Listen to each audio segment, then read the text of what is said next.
Quanto mais você cresce na estrutura organizacional da empresa, menor são as bolas. Ok. Então, traduzindo isso, quando você entra na empresa, você tá jovem, tá começando a vida lá, é jogo de futebol. Bola grande. É a bola grande. Ok. Entendeu? Quando você tá no nível gerencial, você começa a jogar tênis com os seus pares, né? A bola diminuiu. Quando você chega lá no último nível, é o golfe, né? A bola tá menor ainda. Até que você se aposente e a bola de gude com o netinho. Boa, gostei.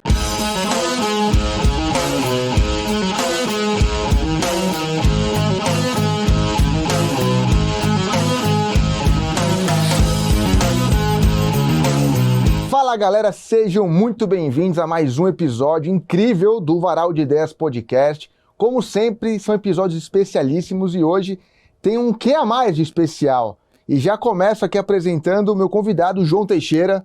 Seja bem-vindo, João. Olá, Patrick, tudo bem? Obrigado aí pelo convite, cara. Imagina. Estou bastante feliz aí com o convite. Eu adorei que você aceitou. Vamos ter boas conversas aqui. E para começar umas boas conversas, gente, olha o que esse rapaz trouxe. O que temos aqui, João? Nós temos aqui um Sauvignon Blanc da Góis, vinícola que fica aqui em São Roque. E quando você... Brasileiríssimo, então. Brasileiríssimo, recomendo a todos irem visitar a Góis, que tem vinhos maravilhosos aí. E quando você me convidou, dado que era um bate-papo, né? Sim. Eu falei, por que não levar algo que está intrinsecamente ligado à minha pessoa, né? E escolhi um vinho brasileiro porque eu acho que é para quem vai esse podcast, né? Não, e sensacional, porque o Brasil não é tão famoso, né, com vinhos. Tá? É uma coisa meio que recente, talvez, porque a gente não valoriza, talvez, então, né? Acho que o brasileiro não valoriza o produto próprio. A gente tem já uma denominação de origem que é lá em Bento, agora o sudeste aqui do Brasil, Minas, São Paulo, tá fazendo vinhos bacanas também, né? Em função da dupla poda, que é uma poda invertida, no processo de elaboração do vinho. E depois, se quiser, a gente pode falar Vamos descer nesse nível, sim. Mas sim, a gente tá espumante, certamente, a gente já tem uma boa fama e o volume não é grande, né? Tá. Então por isso que acaba lá fora não sendo tão divulgado. Pois é. Mas a gente faz coisa bacana, sim. Não, que bom, que bom. E João, vamos aproveitar o gancho aqui do vinho, né? A gente se conhece há já um tempo por conta do mercado, né? Vetex, trabalhamos 2016, 17? 2017. 17 para 18 ali foi quando eu entrei na Vetex, né? Mas a sua história começa antes. Oxi. Como é que chegou no e-commerce, vendas? Sempre foi isso? Sempre foi venda? Você sempre gostou disso? Ou não. Teve uma vida anterior a essa? Teve bastante coisa aí para trás, né? Na verdade, eu fiz a faculdade de tecnologia FATEC em 85. Eita. E eu lembro, esse ano particularmente me marcou muito, porque foi a morte do Tancredo, né? Então tinha toda aquela expectativa de abertura, tal, né? Da política, tal. E no dia que foi o primeiro dia, eu não lembro, primeiro dia ou primeira semana de aula, foi suspenso exatamente porque o Tancredo tinha morrido. Então eu comecei a faculdade em 85, né? Em 87 eu entrei na IBM, na área técnica, e fiquei lá muito tempo, né? Eu só fui para a área de vendas em 99 e 2000. Tá. 1999 e 2000. E na época foi uma decisão difícil, né? Porque quando você compara um pouco aí a carreira de vendas com a carreira na área técnica, né? O profissional da área técnica, ele tem um passado de glória. Tudo que você faz, que você conquista, que você executa, isso vai acrescentando no seu currículo, né? Não sai, não desaparece de lá, tá lá contado no teu currículo. Tá. O profissional de vendas não tem esse passado de glória, né? Virou um mês, a glória acabou, e se você não atingiu a meta, acabou também aquele emprego, né? Não é exatamente assim, mas é bem assim. Ele é tão bom quanto o último mês dele de fechamento, né? Exatamente, entendeu? Então essa foi uma mudança brusca e radical nessa minha vida. E o que eu combinei naquele período, em 99 e 2000, foi... eu tinha na área técnica, eu entendi que me dá o manual, me dá o CD do produto, e eu ia lá, instalava, e me virava e fazia acontecer. Então, o desafio já não era grande, né? Eu já tinha aprendido a aprender os produtos da área técnica, e aí eu falei, tá na hora de mudar. Como o objetivo não era uma carreira gerencial, eu falei, vou para vendas.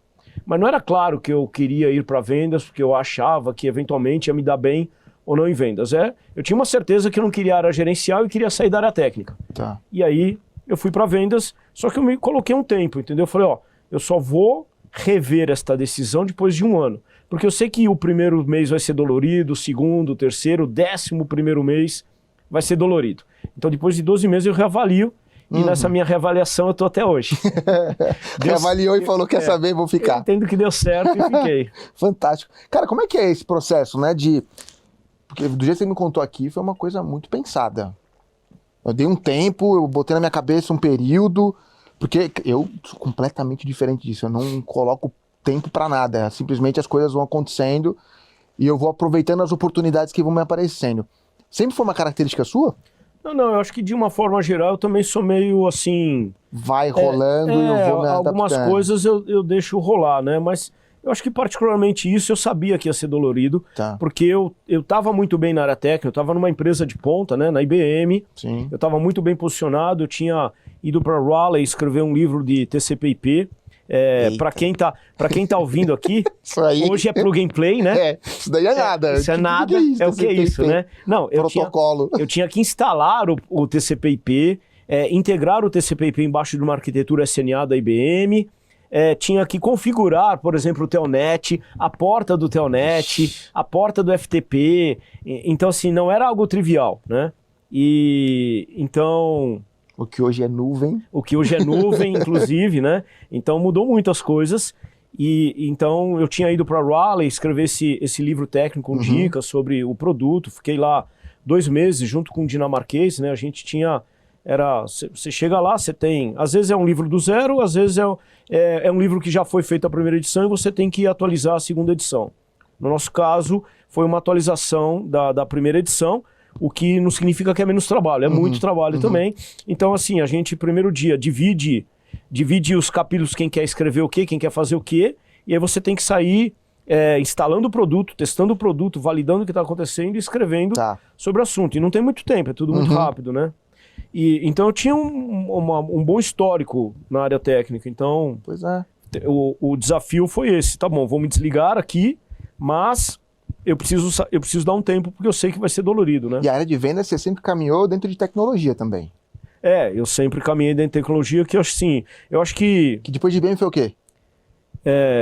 Eu trabalhei na IBM, depois eu trabalhei numa empresa chamada Sterling Commerce, que vendia produtos de file transfer com valor agregado, conversão de arquivos e tudo mais, que depois foi adquirida pela IBM. Depois eu também... acho que essa mudança, assim, complementando a pergunta que você fez, né? Assim, o meu valor era o meu conhecimento técnico. Então eu sempre fui muito de acordo com um pouco da visão do McDonald's, sabe? Primeiro você vai lá para a cozinha aprender a fazer um hambúrguer e depois você vai para o caixa vender um hambúrguer. Você vai ser um excelente vendedor de hambúrguer, porque você sabe todos os detalhes de como é que faz, entendeu? Então, como eu tinha um grande embasamento técnico, eu falei, cara, eu acho que esse é o caminho da venda, então tem que ter o foco, né? Quando eu falo de foco, eu sempre trilhei essa área de vendas no sentido de software ou serviço, né, que eu vou vender ligado à tecnologia, meio que clientes enterprise, me concentrar no eixo Rio-São Paulo, ou seja, para tentar delimitar um foco e aí você ter um certo ser conhecido em algum lugar, né? Se você fica toda hora, vende coisas diferentes ou vai para lugares diferentes, você acaba não consolidando nada, né? Verdade. Então, acho que isso foi bastante pensado, né? Qual é o caminho que eu iria trilhar ao longo da minha carreira, né? Eu acho que eu sempre, do ponto de vista de carreira, sempre pensei isso, o que eu quero daqui a 5 anos, o que eu quero daqui a 10 anos, para que no aspecto que diz respeito à carreira, não seja tão... meu cunhado tem uma coisa que ele fala legal, que assim, a gente é uma bolinha da máquina do fliperama, entendeu? E Deus tá lá jogando fliperama e a gente blim, blim, blim, blim, blim, blim, blim, blim, sem mais ou menos saber para onde está indo, sabe? Algumas coisas não, você consegue dar de maneira direcionada, né? Acho que carreira é isso. Carreira, acho que o que você falou, você acaba tendo uma especialização de alguma forma, numa área específica, que você olha e fala, cara, eu quero ficar aqui e crescer dentro disso, né? Que é mais ou menos o que tá acontecendo comigo agora, porque eu comecei minha vida em varejo. Né? Então foi Polishop, depois Carrefour, E aí eu fui pro outro lado da mesa da tecnologia. Você escolheu algo difícil também para começar, né? Varejo, cara. Nossa, varejo é incrível. Mas que é um motor, né? Sim, sim. Move economia, E é fascinante. É fantástico. E a gente pegou um momento, na minha época de início, de crescimento, de expansão da Polishop em si, né? Onde era tudo televendas, de repente passou a ter loja física, e-commerce, abria 5 lojas por semana. Uma máquina, chegou a ter 300 lojas abertas, né? Uhum. O e-commerce, quando eu entrei, faturava 5 milhões e depois eu saí com 20 milhões de faturamento por mês no e-commerce. Então a gente viu o mato do e-commerce, né? Tudo que hoje todo mundo fala, não, marketplace, isso já existe. Cara, eu fazia na planilha, entendeu? Eu mandava uma planilha pro Walmart, o Walmart validava minha planilha, devolvia para mim um arquivo FTP para dizer, olha, tá aqui os pedidos, né? Entrega agora. O que hoje tudo é integração, tudo, né, não tem fricção, é tudo perfeito, entre aspas, e a gente ainda reclama. Sim. E como é que você chegou na Vetex, cara? Eu, antes de chegar na Vetex, na verdade, eu cheguei na Hybris, né? Eu tinha, na empresa anterior que eu estava, Sterling Commerce, ela tinha sido adquirida pela IBM. Nesse momento, já era claro que eu tinha que migrar de software para aplicação, para estar mais próximo do usuário. Por quê? Porque quando eu entrei na IBM, lá atrás, em 87, hardware tinha virado commodity, né? E a IBM estava fazendo uma transição que foi difícil, né? Porque a empresa vendia muito hardware, ainda vende, mas assim, ela fez uma transição lá atrás para serviços, né? Virou uma empresa de prestação de serviços também. E em 2010, quando eu fui adquirido pela IBM, já era claro que software tinha virado commodity. Então, eu já sabia que eu tinha que buscar um caminho na área próximo do usuário, aplicações, né? Não necessariamente não era claro o quê. E aí, como eu estava na Sterling Commerce, que ela tinha lá fora uma solução de supply chain, eu falei, vou fazer o MBA de supply chain. Na IBM eu vou estar próximo do head de supply das empresas, né? Coisa que na empresa anterior eu não tinha muito esse acesso, né? E aí eu acho que vai ser uma jornada muito legal ir para a área de supply, né? Só que na prática isso não aconteceu, e aí eu acabei saindo da IBM e fui trabalhar na Ariba, que era a solução de compras, para a área de compras, né? E aí fiquei um período na Ariba, e foi quando um headhunter me achou no LinkedIn, buscando uma vaga para trazer a Hybris para o Brasil. Muito bom. Né? E nas entrevistas, né, isso depois das entrevistas, depois que eu passei e tal, né, foi interessante o feedback dos gestores, porque eu até 2013, eu nunca havia trabalhado com varejo, eu não sabia o que era grade de produto. Nunca havia trabalhado com varejo, muito menos com e-commerce, né? Eu tinha um site particular da minha esposa lá, que eu tinha programado em HTML, era um site institucional, não era nem e-commerce. Mas não sabia nem de e-commerce, muito menos. De varejo não sabia nada, e-commerce então, menos varejo ainda. Online. Menos ainda. E na verdade, eu fui aceito para essa vaga porque era uma empresa Hybris lá de fora, eu falava inglês e espanhol, e já tinha bastante bagagem de vendas, né? Então, esses foram os critérios, né? A gente tem que ver aí que a área de e-commerce é muito recente. Sim. E é muito recente no Brasil. Então, assim, eu tenho mais experiência em vendas, mas naquele momento a área como um todo era recente. Então não tinha gente com muita experiência ainda, entendeu? Em fornecedor, venda de e-commerce, né? Sim. Não estou falando da galera que já trabalhava direto no e-commerce, no varejo, e sim de fornecedor. Sim, sim. E aí eu fui na Hybris, fiquei 2 anos, e aí quando a SAP assumiu definitivamente a Hybris, né? Eu entendi que era o meu momento também de buscar de novo o meu queijo, e aí foi quando eu fui parar na Vetex, né? Eu já conhecia, tinha encontrado o Mariano uma vez no evento, e aí eu liguei pro Mariano, e aí vamos conversar, e acabou dando Mariano Gomide, né? O CEO da Vetex, né? E aí foi quando... E aí eu fiquei lá 7 anos, né? Até o IPO e tal. Foi essa um pouco a jornada de início aí no e-commerce, né? Então hoje de e-commerce desde 2013 aí, né? Hoje você já entende um pouquinho de varejo? Já sei o que é grade de produto. Já entende um pouquinho do que acontece, do que vende, catálogo. Eu pego uns caras bons assim como você, eu ouço o que você fala de legal e eu repito, e aí você entendeu? O João, eu aprendi muita coisa com ele sobre vendas. É um assunto que eu queria desenrolar contigo, João.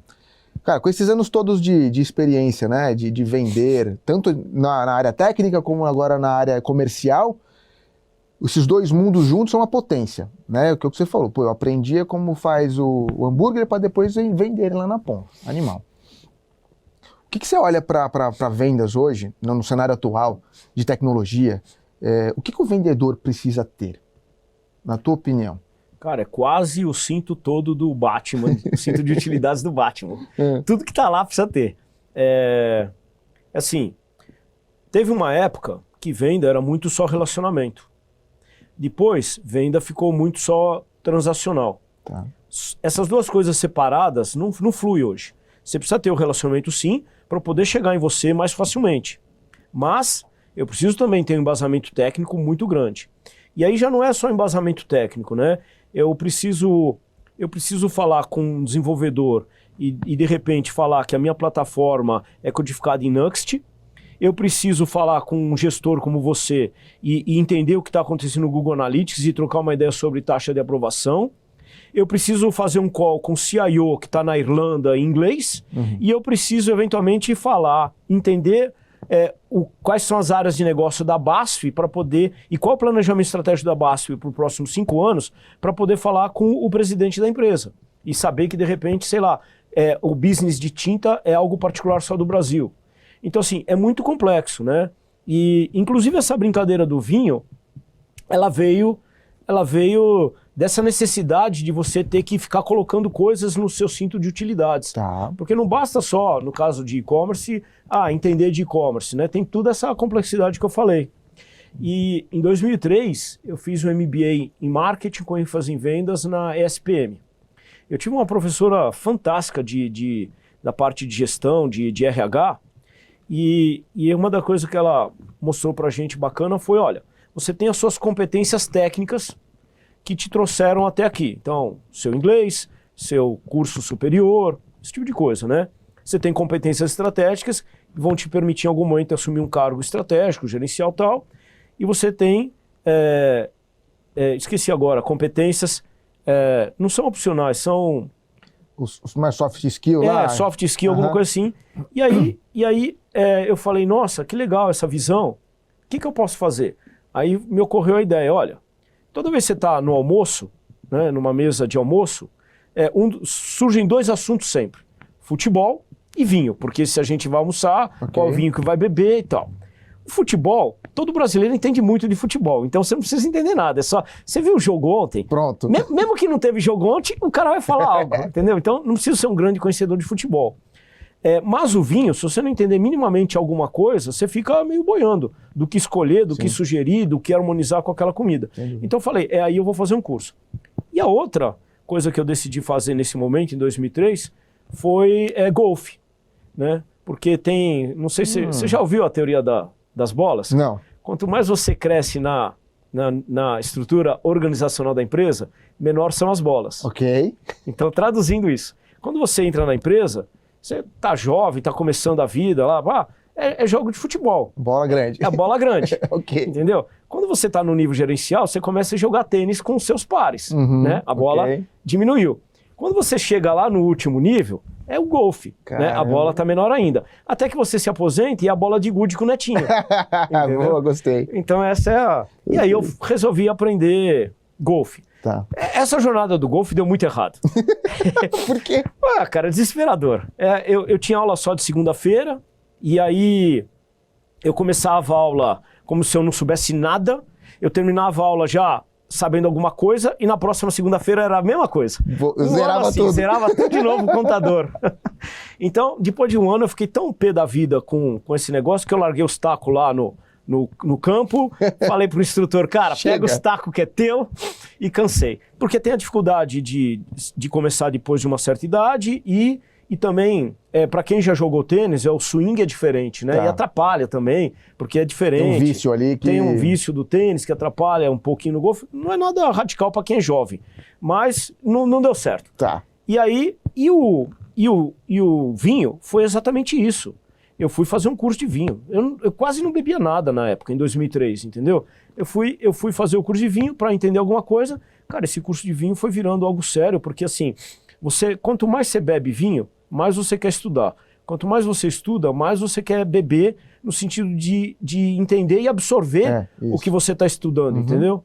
Então, isso virou um negócio que hoje é um hobby levado ao extremo, porque eu tenho certificações globais e tal, né?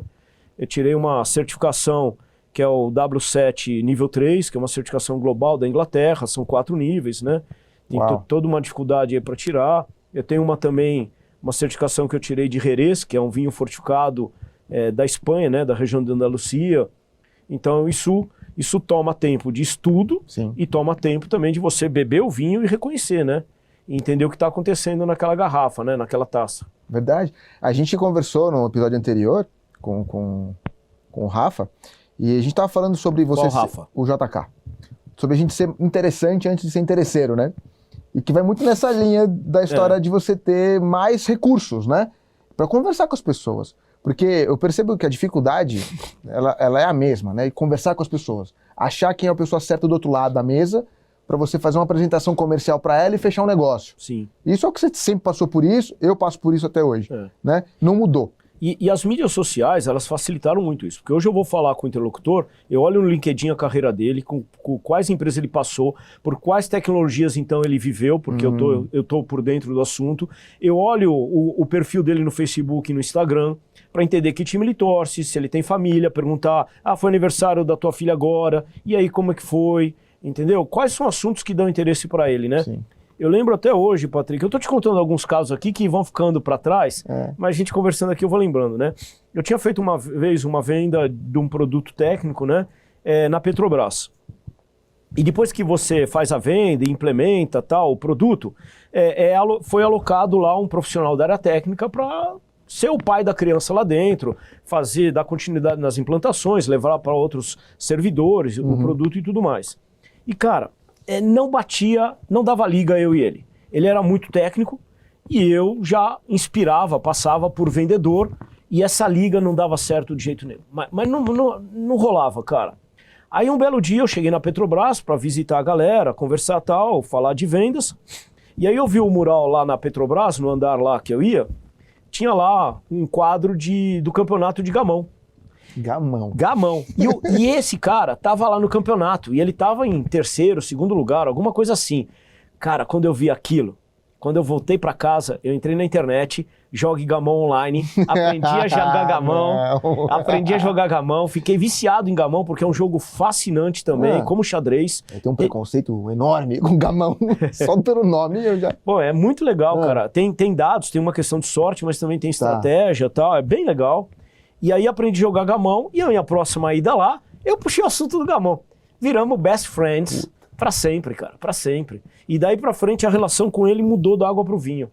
Então é isso, conheça o seu cliente, conheça o seu interlocutor, porque esse raporte, né, fica muito mais fácil, né, de você... Pois é, a gente tem enfrentado, né, o meu time, isso já também, né, na época de Vetex, esse approach, né, a gente sempre falava sobre isso, né, de, você tem aqui uma lista de pessoas e tal...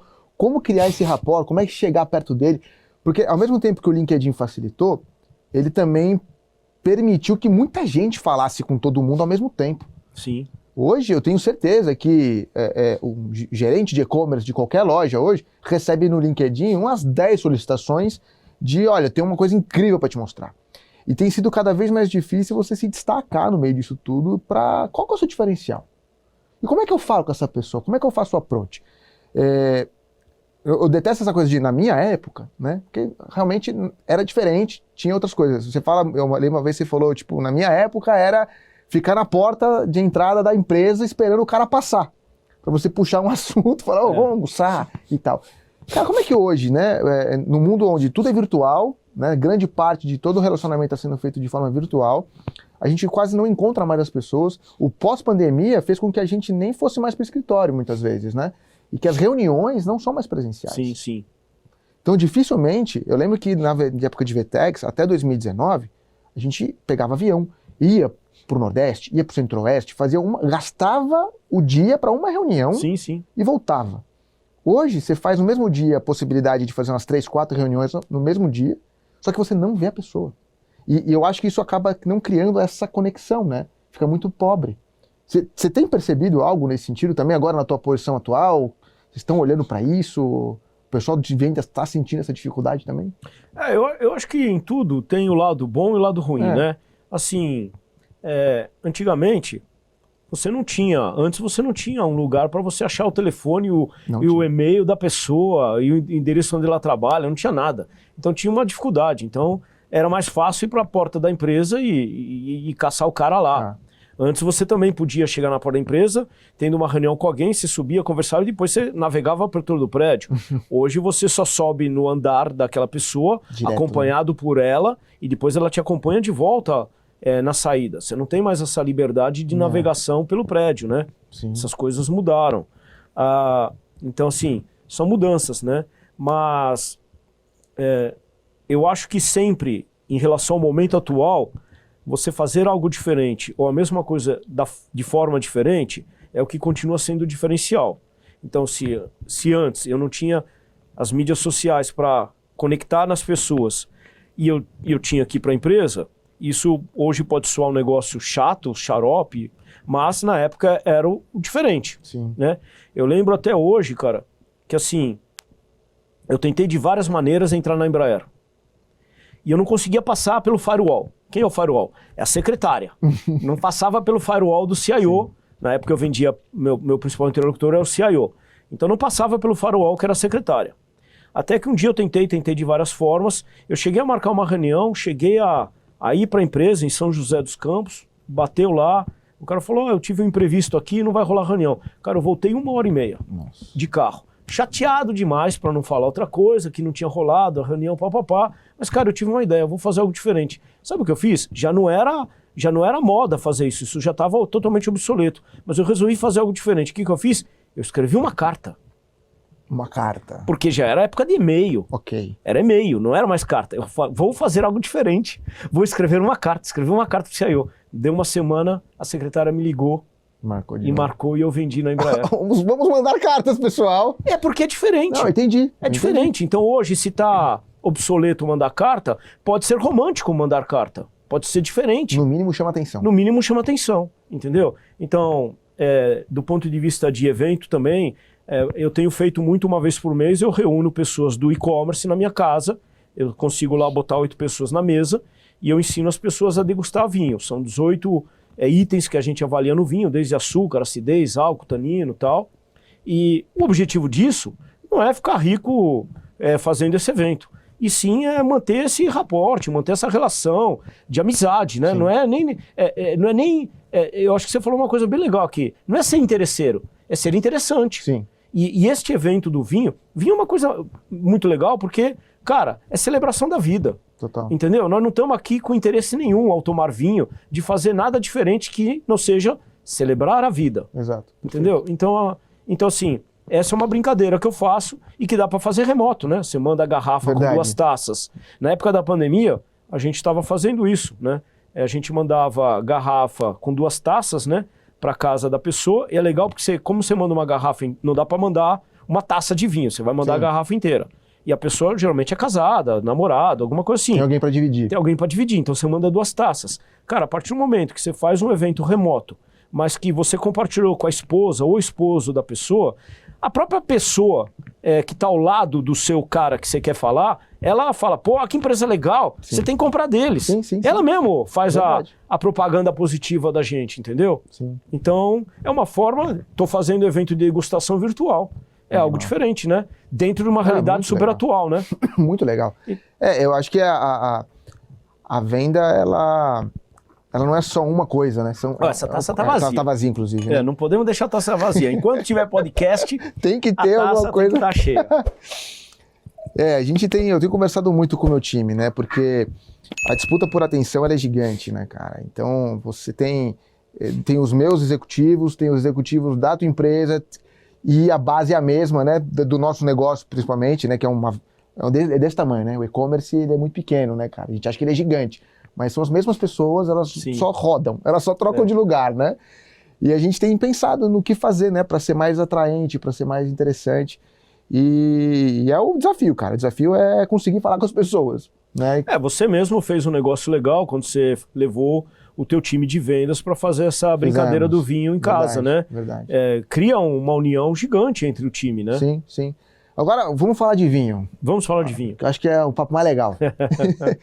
João, o que é tomar vinho? Você falou que é a celebração da vida, né? Eu acho que isso é um baita do negócio, que eu nunca tinha ouvido dessa forma, né?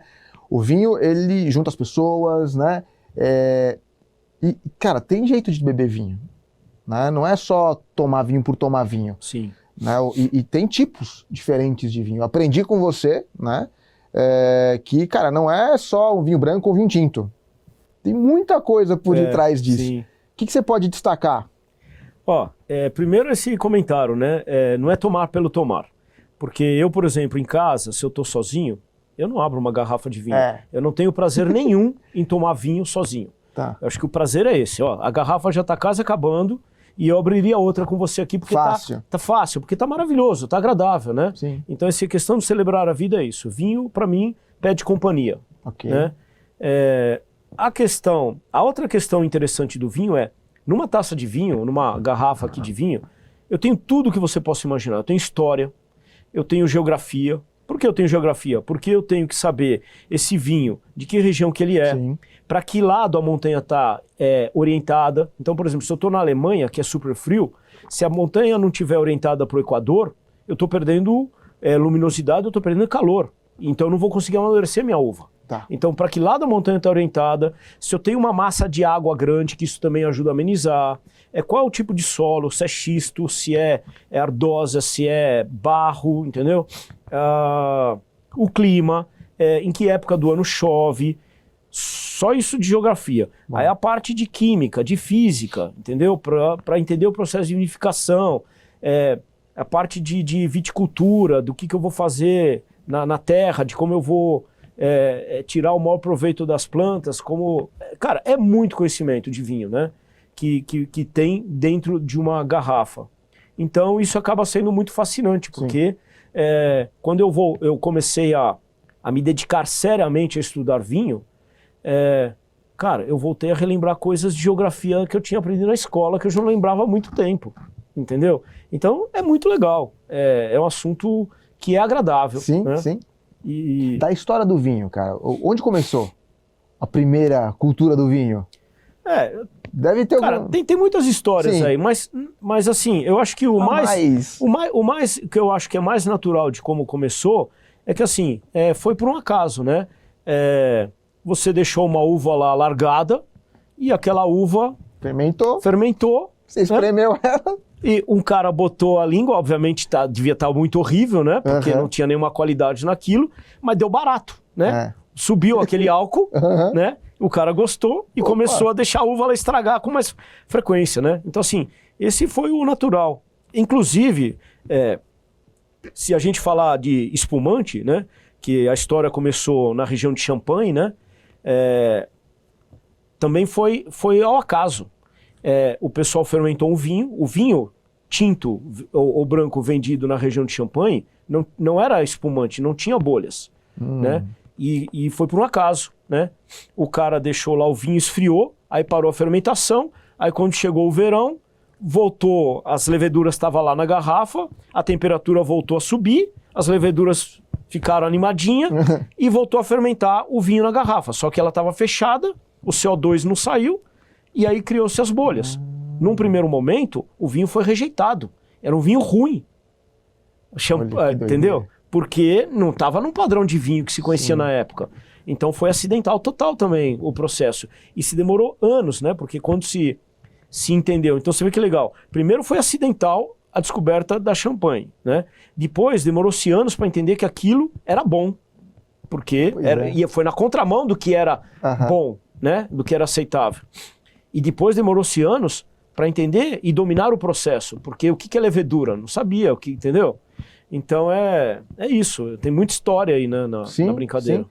E o que você identifica, né? Porque, cara, quantas garrafas de vinho são vendidas por ano no mundo? Você tem ideia desse volume? Não? Os líderes se alternam, né? Itália e França Ok. se alternam aí, né? E tem lugares também que são mais recentes no cultivo, né? E que também estão se dando bem. Tipo, os Estados Unidos, alguma coisa assim, que é o Novo Mundo, né? Tem essa divisão Novo Mundo e Velho Mundo, né? Uhum. Quando eu falo Novo Mundo, eu estou falando de Américas, né? Então, Chile, Argentina, Estados Unidos, Nova Zelândia, Austrália e África do Sul, né? Uhum. Isso seria Novo Mundo, né? Tá. E aí Velho Mundo seria Europa, né? Tá. Mas mesmo quando eu falo de Novo Mundo, são processos que já estão há muito tempo aí, né? Tá. A Ilha da Madeira, quando foi descoberta pelos portugueses lá atrás, né?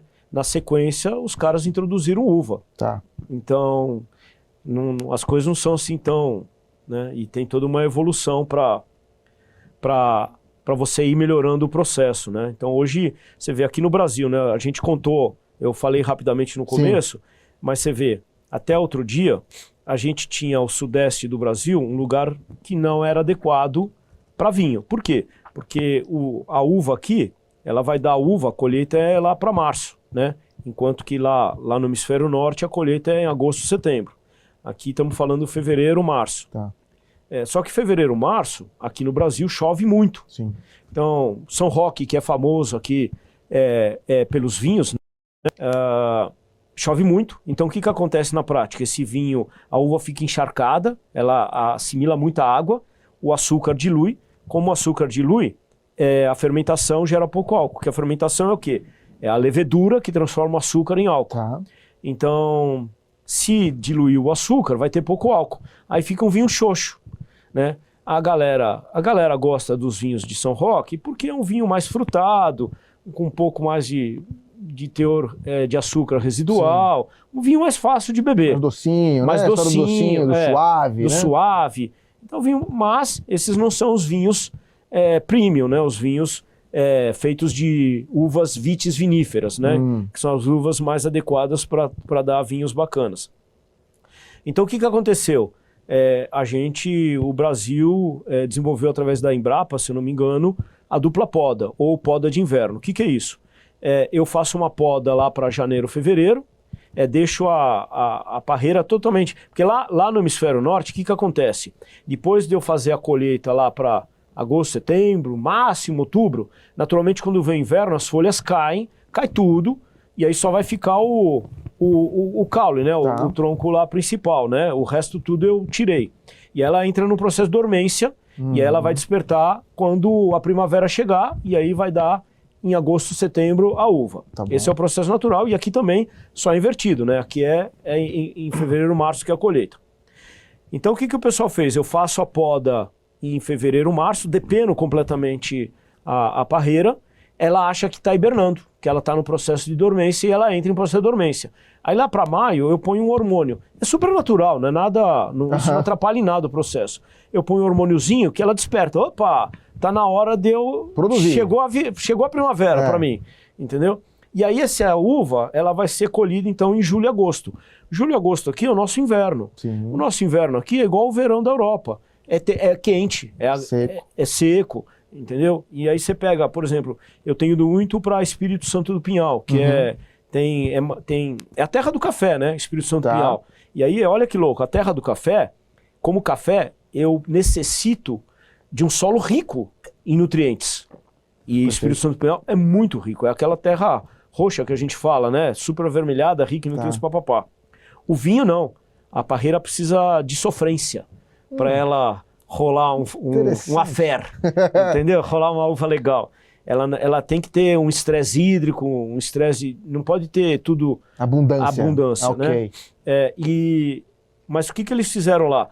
Eles adequaram o meio àquela parreira. Então eles estão plantando em alta altitude, porque é importante a altitude, porque de noite a temperatura baixa muito. Aí a parreira respira. Aí o que significa isso? eu mantenho acidez. Tá. E eu vou dar um exemplo, isso é muito legal para quem não entende de vinho, porque eu tento trazer para os exemplos práticos. Ó, Sim. esse calor imenso que a gente teve agora aqui no verão, Uhum. se você tem um ar-condicionado em casa, se você dormir à noite no ar-condicionado, a sua noite de sono foi maravilhosa, não foi? Sim. Você acordou zerado, não foi? Agora, se você dormir naquele 40 graus de calor que é a noite inteira, Uhum. aquele bafão, Uhum. como você acorda no dia seguinte? Horrível, Horrível, né? uhum. Horrível, a noite foi desagradável. Sem dúvida. Entendeu? A parreira é exatamente isso. Eu preciso do ar-condicionado à noite para ela. Tá bom. Então a alta altitude permite o ar frio à noite. Então ela descansa, ela revigora, ela mantém a acidez. E aí isso dá vinhos maravilhosos. Então aquela região... E a Guasperi lá é um exemplo disso, né? Foi a pioneira na dupla poda lá naquela região. E se aproveitando do natural, que é a altitude, né? Do calor do inverno, e a dupla poda para eu me enquadrar num ciclo adequado que a parreira precisa. Tá. Fantástico, né? E conhecer Animal. tudo isso é muito legal. Não, pois é, cara, quantos lugares você já visitou de vinícolas? E aí, já emenda o que você mais gostou dessas suas viagens, assim? Quantos filhos você tem? 2. Qual você gosta mais? Isso não existe, né? Não existe. Respondi a segunda Ok, parte. Ok. Ok. Então, dito isso, assim, a gente... eu tô numa jornada de buscar certificação, mas é have fun, porque eu não trabalho com isso. Uhum. Então, o objetivo é se divertir. Tá. E se divertir não é só na neura de ficar estudando, e não é só ficar bebendo. É evoluir as duas coisas, mas tem que ter have fun. Então, o que a gente faz, né? E eu tô numa... Acho que é legal comentar isso. Eu tô numa jornada com a minha esposa, que a gente tá buscando já uma segunda carreira, Tá. um processo de o que eu faço no meu segundo ciclo da minha vida, entendeu? E não é ficar à toa em casa, é você, de fato, ter uma atividade. Que Produzir de outra forma. Produzir né? de outra forma, que não necessariamente o desespero pelo dinheiro, entendeu? E minha esposa se enveredou para o lado da cerâmica e eu me enveredei para o lado do vinho. Então o que aconteceu com isso? A gente faz viagens onde a gente mescla arte, cerâmica e vinho. Aí nisso a gente já foi para Mendoza. Então nisso aí eu vou já conhecendo muito da região, dos vinhos e tudo mais. Eu vou para fazer um encontro com... A maioria das vezes eu tento falar com o enólogo ou com o dono da vinícola. Quando isso não é possível, dependendo do tamanho da vinícola, a gente fala com a galera lá que também está sempre muito bem preparada para conversar, descer o nível da conversa até os detalhes de qual é a raiz que você usa aqui na plantação, qual é o clone que você usa, é o 110P, por exemplo. Tá. E Dá uma esticadinha. então, assim, Mendoza, eu também na minha jornada de estudar vinho fortificado, eu fiquei 10 dias no Douro e 10 dias em Gaia, só estudando vinho fortificado. Agora, recentemente, eu também fui para a região de vinho verde, que é no Minho, né? E aí também é legal, porque o pessoal acha que o vinho é verde, né? Não é, né? Não tem nada a ver. Não, o vinho é branco, é da uva Alvarinho, e se você atravessa a fronteira, né, que é grudada na Espanha, a uva Alvarinho em Portugal chama Albarinho na Espanha, Tá. que é a região de Rias Baixas na Espanha, é a região de vinho verde em Portugal, mas é um vinho branco. E verde por quê, então?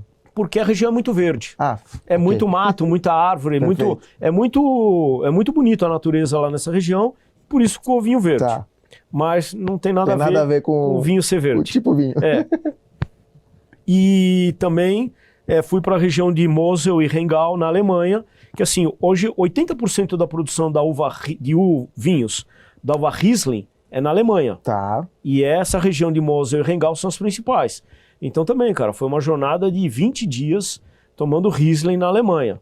E aí conhecendo também que o solo é feito de ardósia, que a ardósia, apesar de ser um lugar muito frio, a ardósia ela acumula calor, e que esse calor ele reflete e ajuda ao amadurecimento da uva. Tá. Né? Então tudo isso foi o objetivo de aprender. E no meio do caminho a gente mistura com cerâmica, gastronomia. Lógico. Então é sempre museu, então é uma jornada mista, né? Não fica bitolado só no vinho, só numa... Não, tem a gastronomia, tem o vinho, tem a cerâmica. E para começar, João, porque é muita coisa, né? Você vê, a gente está conversando aqui, a quantidade de informação sobre o vinho é enorme.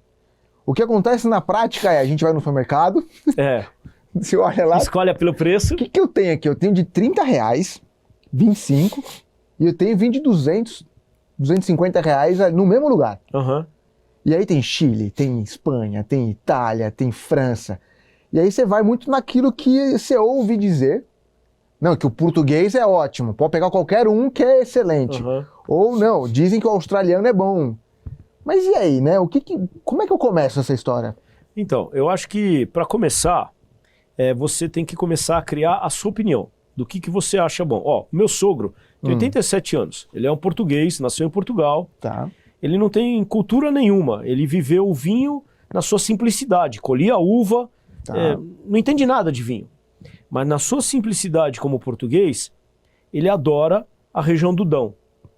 E ele adora tomar esse vinho com polvo, pratos feito com polvo, com bacalhau, e que fica uma combinação perfeita.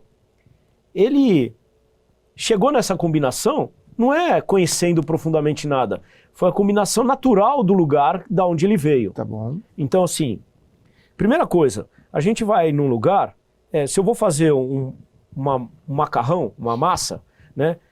Vamos tentar harmonizar aquela massa com um vinho típico daquela região. Então, se eu estou indo para a Itália e vou comer uma massa com molho vermelho, o Sangiovese, que é a uva típica da Toscana e tudo mais, é uma combinação perfeita. Por quê? O mesmo terroir que influencia o produto que vai virar a farinha, que vai virar a massa, e o tomate que vai virar o molho, é o mesmo terroir que influencia... O que é o terroir? Então, o que é o terroir? Essa composição de clima, solo, relevo, perfeito. altitude e a mão do homem, que também faz parte do terroir.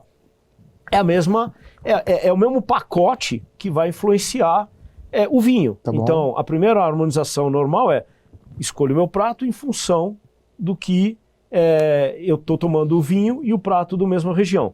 A outra é os opostos, né? Então, se eu estou tomando um vinho de sobremesa, ele pode combinar com uma sobremesa, ou ele pode combinar com um queijo extremamente salgado, um blue cheese, por exemplo, um gorgonzola, esse tipo de coisa. Tá. Então, os opostos também se combinam, bacana, ou similares. Mas, voltando aqui na sua pergunta, o começar. O que é o começar? Você vai lá no supermercado, você compra 2 garrafas de vinho, de preferência de uvas diferentes, para você ficar mais fácil de perceber a diferença. E a uva é o quê? O Merlot? Merlot, Cabernet Sauvignon, Pinot Noir, e assim por diante. Vai estar no rótulo, a uva, é tranquilo de perceber a uva lá no rótulo. Então, mesmo que você não saiba que aquilo é uma uva, você lê o rótulo, tá diferente, é aquilo. Foi. Ok. Mas, enfim... E pega 2 tintos ou dois brancos? 2 tintos ou 2 brancos. Tá. E aí, você tem que comparar aquilo. Então, se você abrir um vinho agora, a gente está tomando um vinho aqui. A gente não sabe se esse vinho tem alta ou boa acidez. Né? Não, eu sei, mas assim... Sim. Até abrir. Não, e até... Assim, se eu não tenho um benchmark para comparar, né, fica difícil. Então, por que o teu site performa mais do que o site do outro? Porque você tem uma ferramenta na internet que compara as coisas. E por isso você sabe que um performa mais que o outro. A mesma coisa no vinho. Para eu poder entender o vinho, eu tenho que comparar. Perfeito. E comparar, eu não vou ter uma ferramenta na internet, sou eu mesmo. Né? E aí essa comparação é isso, é abrir 2 garrafas e tentar abstrair. Cara, como é que tá o álcool disso? Como é que tá... Deixa eu comparar. Como é que tá a acidez? Que é a salivação aqui nas extremidades da língua, entendeu? E assim vai. O que eu estou percebendo de aroma aqui? O que eu estou percebendo de aroma lá? Ah, mas eu não consigo perceber nada no meu nariz. Cara, o que eu fiz? Eu também, quando eu comecei a estudar vinho, eu também não entendia nada de aroma. Por quê? Porque desde criança, quando a gente nasce, a primeira coisa que a gente faz, e a gente fica nisso a vida inteira, é pôr a língua. A gente põe a língua. Eu vou comer alguma coisa quando criancinha, bebê, né? Eu ponho a língua. Se for agradável, se for doce, né? Porque a ponta da língua é o doce. Se for doce, eu quero. Se for amargo, é horrível, né? E a gente segue até o final da vida, se a gente não for beber vinho, nessa pegada. É verdade. Entendeu? Então... Cheio de preconceito. Cheio de preconceito. Você demora para beber cerveja, né? Porque tem um amargor na cerveja, tem um amargor em várias bebidas. Sim. Então você só aprende isso, né? A mesma coisa, quem gosta de comida japonesa. Quando você começa comida japonesa, é o atum ou é o salmão? Não, nenhum dos dois. Você fica com aquela coisa meio nojentinha, né? Tipo, nossa, peixe. Começa aí. Aí você come 3, 4 vezes, até que é bom. Mas depois você vai... É o salmãozinho. É o salmão, que é mais leve. Que é mais leve, é mais menos fácil. encorpado. Depois você vai pro atum que tem um gosto um pouco diferente. Que é mais encorpado. E o vinho é isso também. Então assim, mas a questão do treinamento dos aromas é isso, 2 coisas. Você vai na área de condimentos do supermercado, né? E compra tudo que é erva lá, Tá. entendeu? Tudo. Açafrão, tomilho, hortelã. Você sai pegando tudo para ficar fungando em casa e memorizando aquele aroma. O que é tomilho? Entendeu? Tem que ficar memorizando aquilo. Né? Alecrim, né? Esses aromas aí. E fruta, como é que você faz para... Porque o vinho, acho que isso é também legal falar, né? Ninguém põe framboesa no vinho. É boa. Tem uma galera que pensa que, cara, não... Você falou hoje, framboesa, né? Pô, maracujá. Botaram maracujá, então, no solo? Ó, esse vinho aqui, galera, é um Sauvignon Blanc da Góis, né? A uva Sauvignon Blanc, ela é tipicamente, ela desponta esse aroma de maracujá, que aqui tá super presente, né? Muito. Da onde vem esse aroma de maracujá? Geralmente vem da casca, né? Aromas primários vêm da casca da uva, ok? Depois você tem aromas secundários e terciários. Sim. Mas eu tô fugindo da pergunta inicial, já volto lá. Tá bom. Então vem da casca. Ninguém põe maracujá na elaboração do vinho, tá? Nada vai na elaboração do vinho que não seja além de uva, basicamente. Mas, em relação a frutas, para eu perceber o aroma de frutas, se você pegar um morango e cheirar o morango, tem cheiro de morango? Não. Não tem. Se você pegar o morango e esfregar na mão, tem cheiro de morango? Não tem. Sabe o que tem cheiro de morango? Geleia de morango. Porque tem aromatizante lá. Okay. Então, você vai na parte de geleias e compra tudo que é geleia. Boa. Geleia de hortelã, geleia de morango, de framboesa, papapá. Ok. E aí você consegue. Dica. Fechei condimentos, fechei frutas. E isso vai treinando, entendeu? Até que passa a ser natural você perceber esses aromas no vinho. E essa parada, eu não lembro se foi com você que eu escutei, ou se foi num curso que eu ganhei de aniversário uma vez da minha esposa, que eu escutei o seguinte, né? Que o brasileiro não tem esse costume, né? As mães, por exemplo, não deixam os filhos tocarem muito na comida e de fato sentirem os aromas. A gente meio que, não faz isso, vai sujar, não deixa. E que na Europa é um pouco diferente, diz que até na própria França, as crianças têm uma vivência com os vegetais, com os legumes e com a comida de um jeito diferente, que é mais permissivo no sentido de sentir os aromas e de fato interagir com o alimento. Porque eu percebo que o brasileiro, ele é muito infantilizado também, né? Nessa história do paladar, né? Tanto que a gente acaba não indo para coisas muito mais sofisticadas. E você vê, as nossas sobremesas são extremamente doces. Doces pra caramba. Nenhum gringo adora brigadeiro. Nenhum gringo... É verdade. Eles não gostam dos doces que a gente gosta. Porque o nosso paladar é infantilizado. É isso aí. Né? E isso prejudica nessa análise. Por isso que muitas vezes eu vejo também pessoas que... eu gosto daquele vinho doce, né? Que a gente estava falando antes. Porque justamente te agrada porque você está acostumado com isso, com muito açúcar, né? A gente tem dois perfis aí, antes do cara se enveredar um pouco mais no mundo do vinho. O cara que tem esse paladar um pouco mais infantilizado, e aí esses vinhos mais doces, e aquele cara que está bebendo vinho sem entender o que está acontecendo, e aí ele quer um vinho com muito álcool. E aí Malbec Mendoza faz sucesso geral aqui no Brasil. Todo mundo porque toma Malbec. 14,5. Faz um churrasco, Malbec. Carne, Malbec. É maravilhoso o Malbec. Sim. É fantástico. Eu adoro fazer meu churrasco com Malbec. Em casa não entra cerveja no meu churrasco. Ok. Quem sabe disso, e é meu brother, que vai em casa e gosta de cerveja. Eu tenho um amigo que só toma cerveja. Ele leva as dele. Tá. Você não serve, mas eu não sirvo levar. E não compro. E permito que o cara, obviamente, ele pode levar, mas eu não compro. Porque, cara, vai ser Malbec ou Taná. São as uvas que eu gosto muito. Eu tomei um Taná esses dias, do São Roque, inclusive. Muito bom. Muito bom. Taná é maravilhoso, cara. Gostei do muito. Uruguai e tal, muito bom. Muito bom. Enfim, é isso. Por exemplo, nessa jornada que eu fui lá para Mendoza, eu fiquei fascinado, porque você vai no supermercado, e faça esse teste aí.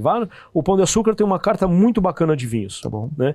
O São Marché também. Ok, São dois supermercados muito legais para ir comprar, porque são preços legais e tem diversidade. Você pode escolher o barato, o caro, o médio. Tem diversidade lá para você escolher. O que eu ia falar? Faça essa brincadeira. Vá na parte de vinhos da Argentina e tenta achar um Malbec com blend com Cabernet Franc. Não tem. É só Malbec, 100% Malbec. Tá. Entendeu? E para mim, o mais legal que eu curti em Mendoza foi o blend com Cabernet Franc. Eu quebro um pouco esse porradão punch dele, né? do Malbec.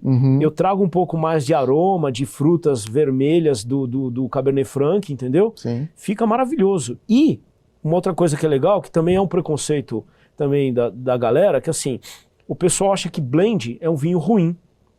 Que ser 100% tem que ser puro, né? Puro, 100% Malbec, ou Cabernet Sauvignon, por exemplo, é o vinho top. E não, o vinho magnífico, não que, eu não estou falando que o contrário que é verdade, não é isso. O que eu estou falando é que o blend, ele dá permissão para o enólogo de criar. Entendeu? Porque quanto eu vou colocar de blend? 5% Verdade. de uma, 10%, 15%, e o enólogo tem essa dificuldade, esse desafio, e essa criatividade de, cara, qual é o blend que eu entendo aqui que ficou maravilhoso, que vai me entregar algo mais incrível. Aí tá a criatividade, porque eu pegar 100% de uva Malbec, vinificar e botar na garrafa, qualquer enólogo pode fazer. Ok. Né? E eu não tô aqui me comparando a um enólogo, porque não sou enólogo. Sim. Mas é uma receita fácil de seguir. Ok. Né? Por que todo mundo que cozinha fala que doce é mais difícil de cozinhar do que salgado? Porque o doce é uma receita química. Se está dizendo 100 gramas, você põe 150 gramas de açúcar, já errou tudo. Entendeu? É uma receita química. Então, o blend permite o cara achar essa receita. De qual vai entregar a experiência mais incrível. Isso tem aí. Acho que em todos nas bebidas de forma geral, né? Porque até o próprio whisky, né? Também tem aquela do single malt. Aí, nossa, o single malt é o melhor que tem. Aí os outros são blends, não quer dizer, e são excelentes também na mesma situação. Então, uma coisa não invalida a outra, né? Acho que tem essa coisa... E você manja de whisky, né? Não. Manjo um pouquinho. Eu curto também. É uma jornada diferente do que a do vinho, né? Então, mais ou menos. A jornada é bem diferente, mas a percepção e análise de... Não vai ter tanino no whisky. Sim. Mas avaliar o álcool, avaliar aromas. Verdade. Né? Acho que tem coisas que são muito similares. Aí são outros aromas, né? Mas tem coisas muito similares que te permite, se você entende de whisky, você consegue ter uma boa percepção do vinho. Total. E eu, ao contrário, entendeu? Total. Não, e tem a história do carvalho, né? Onde que foi feito, onde que foi guardado, por quanto tempo.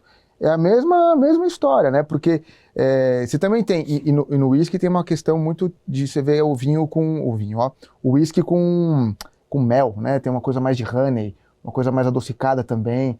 Tem a parte mais defumada, igual o vinho, mesma história. Não, e as barricas de carvalho do vinho vão parar nas destilarias de uísque, né?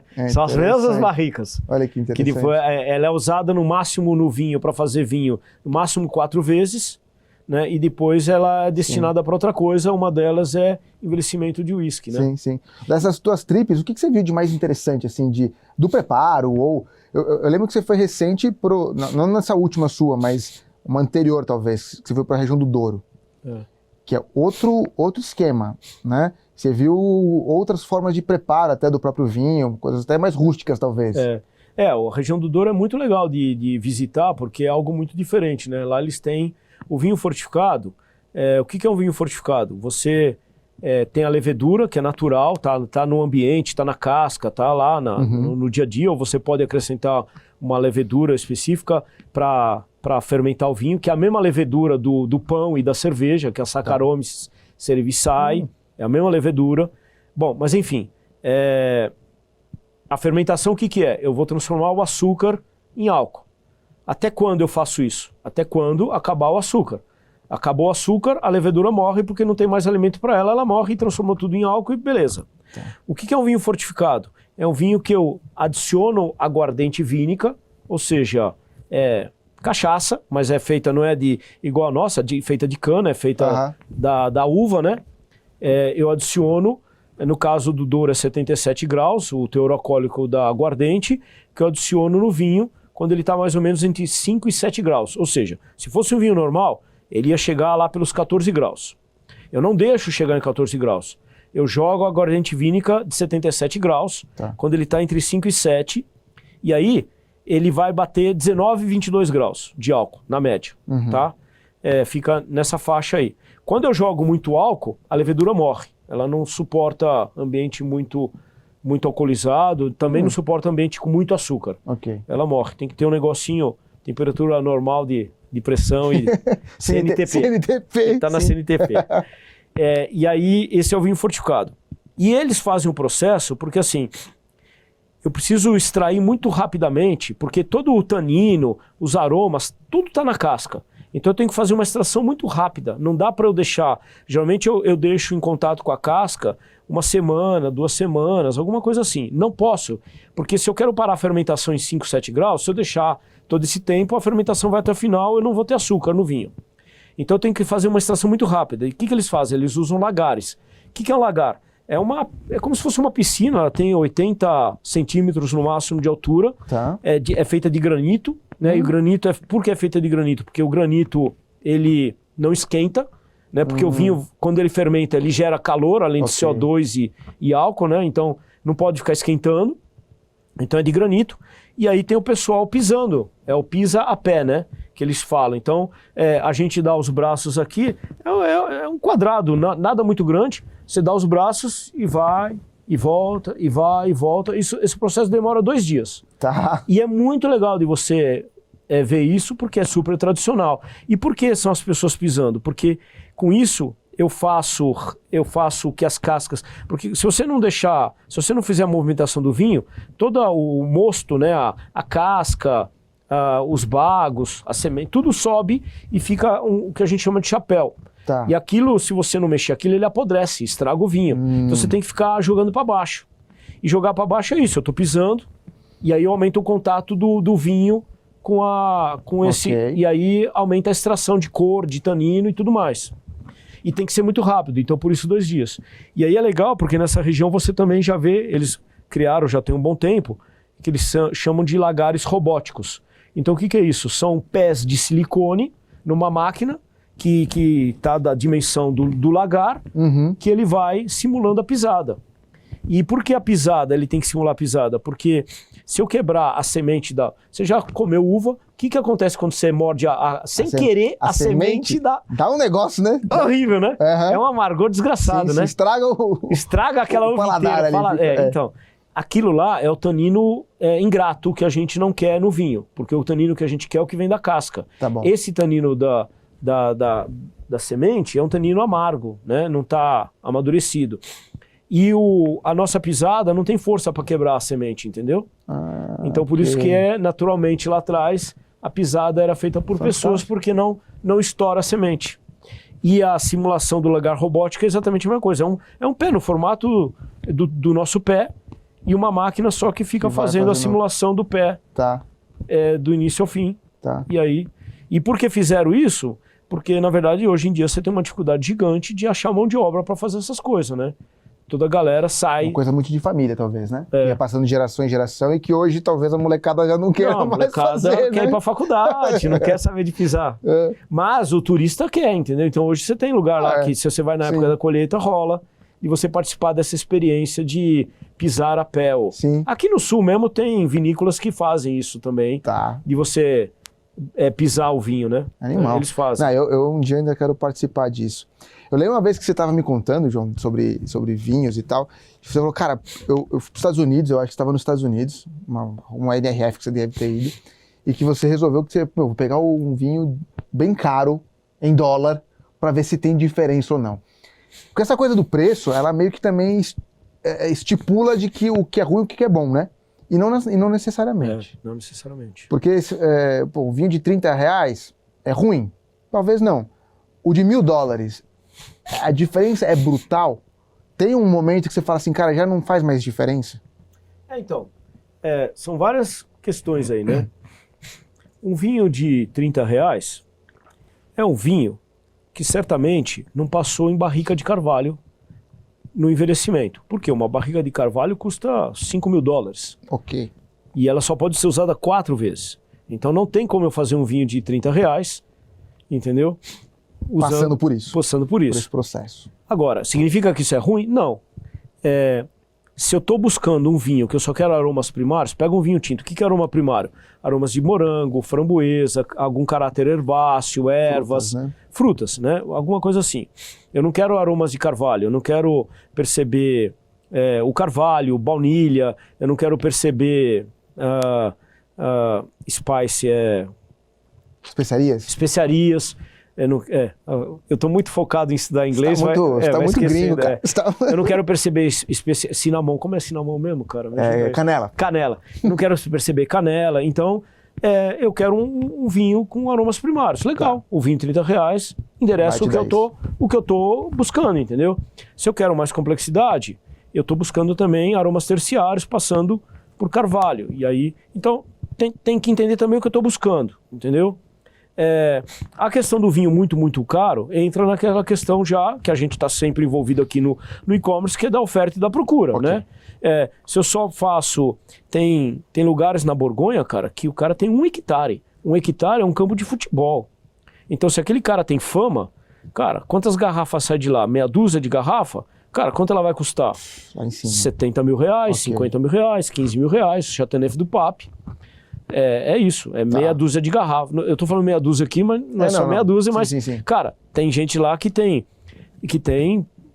às vezes tem gente que não tem nem 1 hectare, tem 1/3 de 1 hectare, 1/3 de um campo de futebol, entendeu? Então assim, é oferta, demanda e procura. O mundo inteiro sabe que aquilo é maravilhoso, cara, o preço vai subindo. Tá certo. Simples assim. A brincadeira legal do vinho é você achar um vinho tão bom quanto esse, num preço mais acessível. Que você possa consumir mais vezes. Que você possa consumir mais vezes, entendi, né? É isso. Tá. E das uvas, assim, na verdade eu ia te perguntar outra coisa. A questão da idade que tem porque isso também é uma pegadinha, né? Você vê lá, 2023, 2022 ou 1900 e qualquer coisa. O que isso na prática muda no sabor do que você está tomando, na experiência que você vai ter? O vinho, cara, é uma bebida viva. Ele envelhece na garrafa, ele evolui na garrafa, entendeu? Nem todos, alguns sim, né? Alguns são de guarda, né? Outros não, okay, exatamente. Então, quando você pega... Eu acho que a questão da data, né, na garrafa, é mais para do tipo, tem uvas, né, e vinhos que são de guarda e outros não. Então, assim, se você pega um vinho tinto que está numa idade mais antiga, dificilmente ele vai estar estragado, oxidado, porque geralmente ele aguenta mais na garrafa, porque ele tem bastante tanino, ele tem mais álcool, ele tem mais intensidade lá para segurar mais. Quando você pega um vinho branco, se você não quer eventualmente, se você não conhece muito de vinho e não sabe que tipo de vinho ou uva aguenta mais tempo em garrafa, por exemplo, Riesling é uma uva que aguenta mais tempo em garrafa, Chardonnay e tal.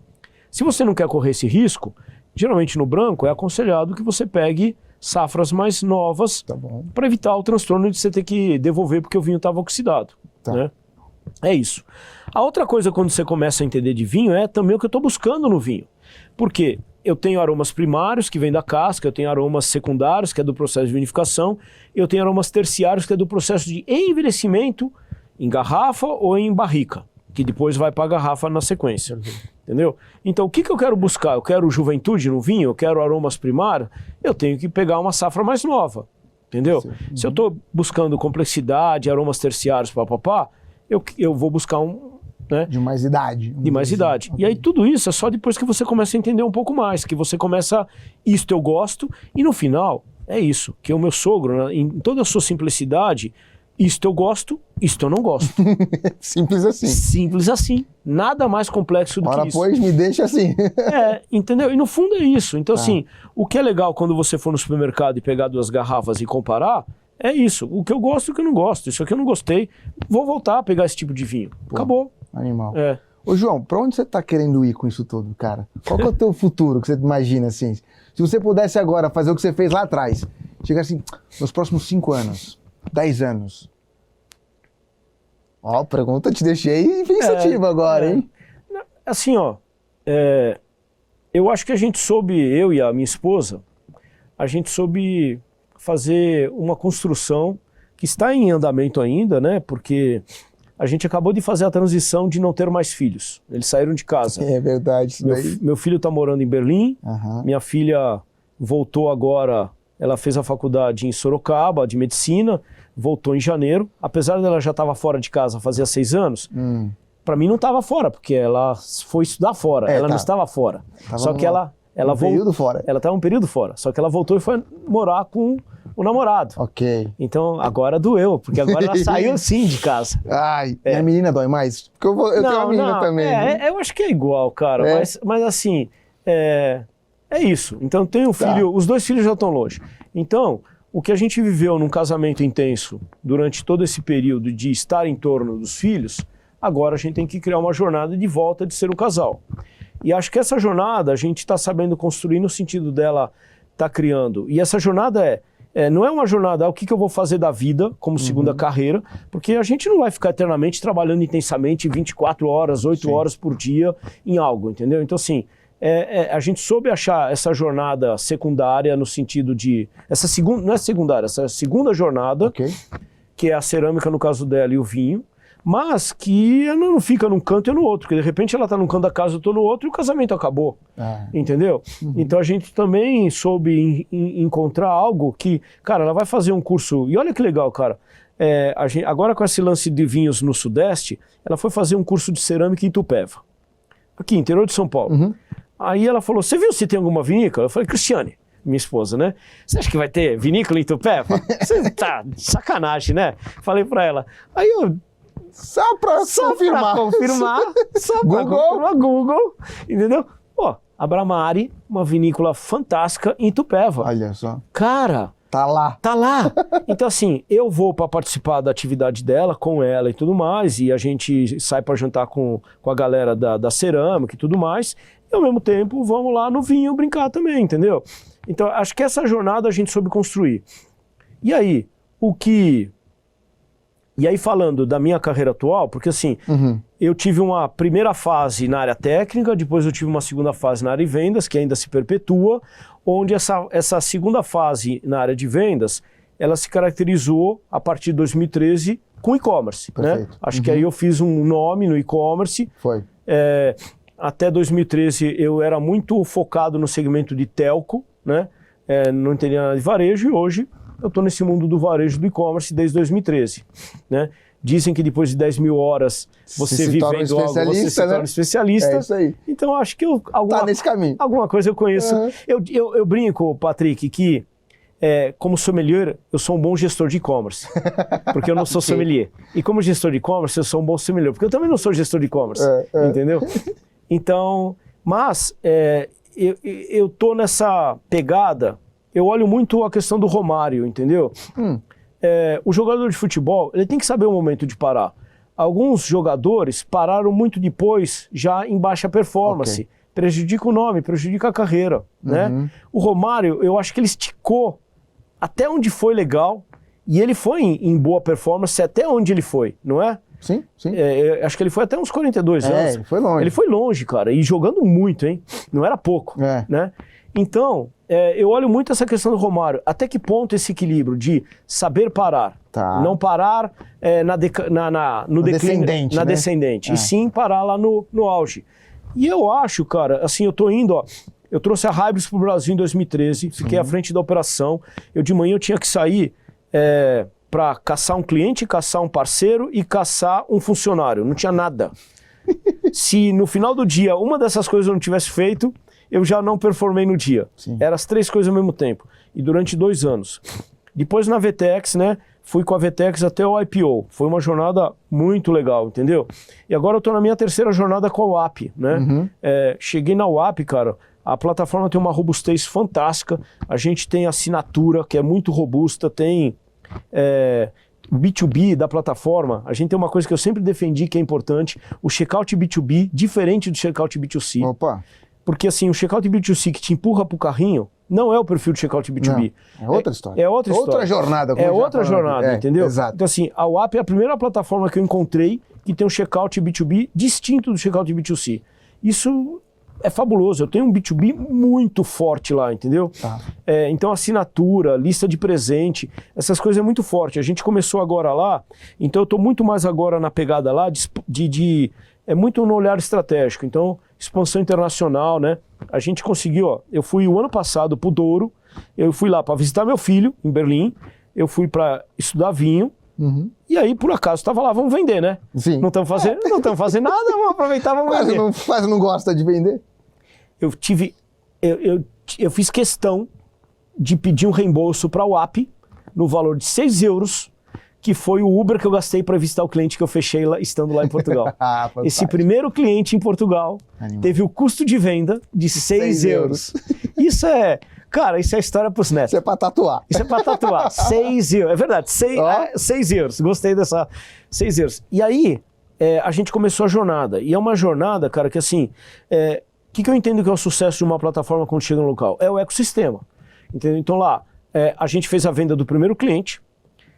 Depois da venda feita, primeiro a gente integrou com todas as transportadoras do cara, com todos os marketplaces, o RP do cara e todos os meios de pagamento do cara.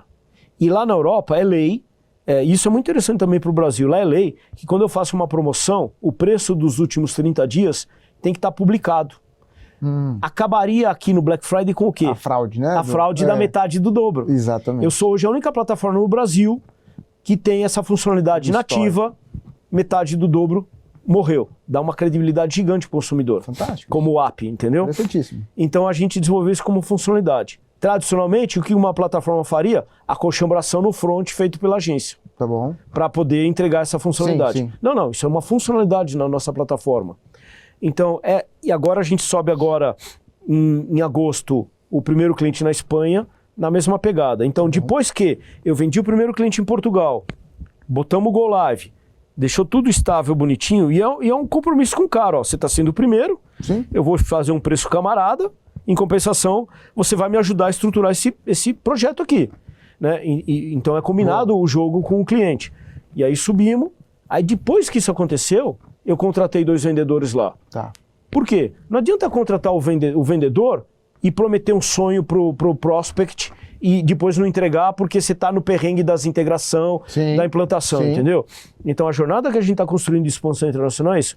Eu vendo entrego, produção, go live, depois a gente põe um time de vendas. Boa. E aí vou pro próximo país. Boa. E assim, um a um, até que eu mapeei os principais países. Animal.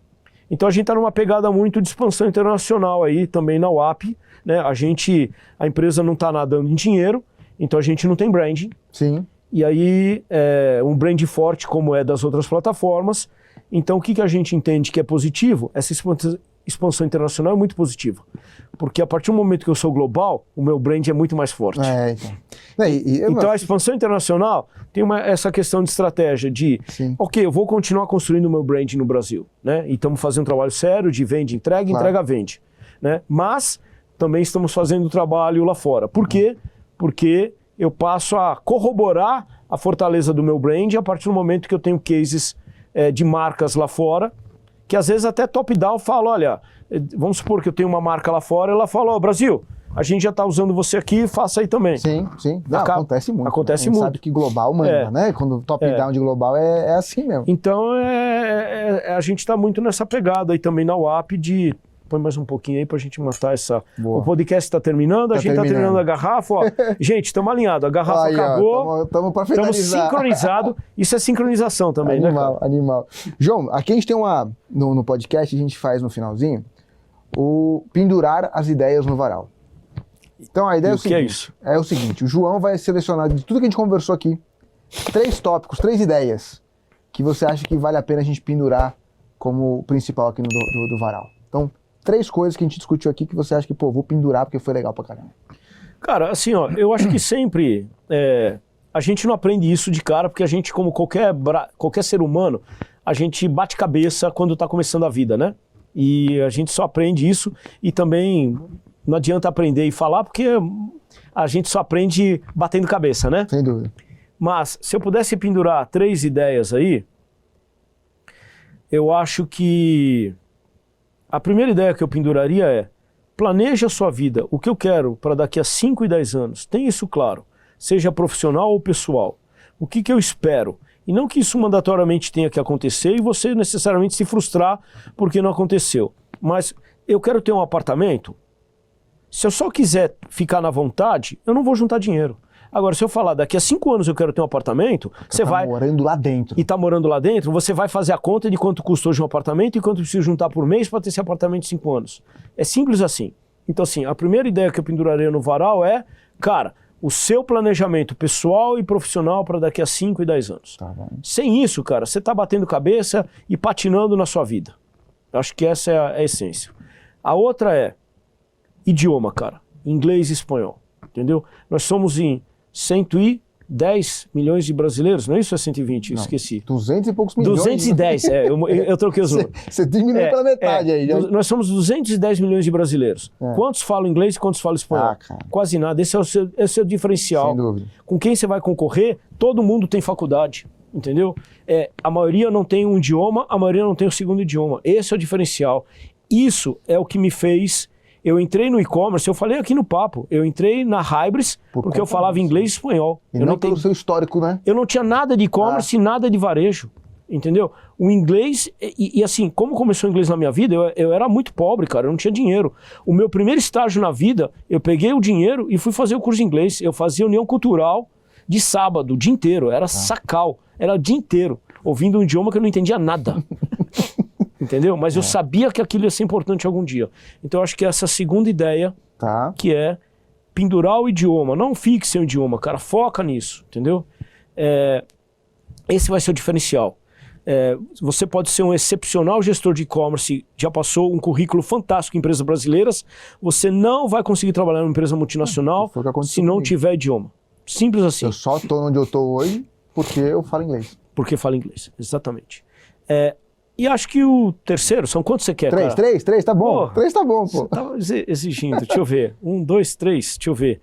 E o terceiro, eu acho que é esse cinto de utilidades do Batman. Boa. Eu acho que esse é um bom, entendeu? Assim, gestor de e-commerce, todos que trabalham nessa hora são gestores de e-commerce. Mas o que você consegue agregar mais? Você consegue ler um DRE? Você tem uma formação financeira? Ou você só fica cuidando da reversa? E do atendimento do saque, entendeu? Então assim, o que eu consigo agregar?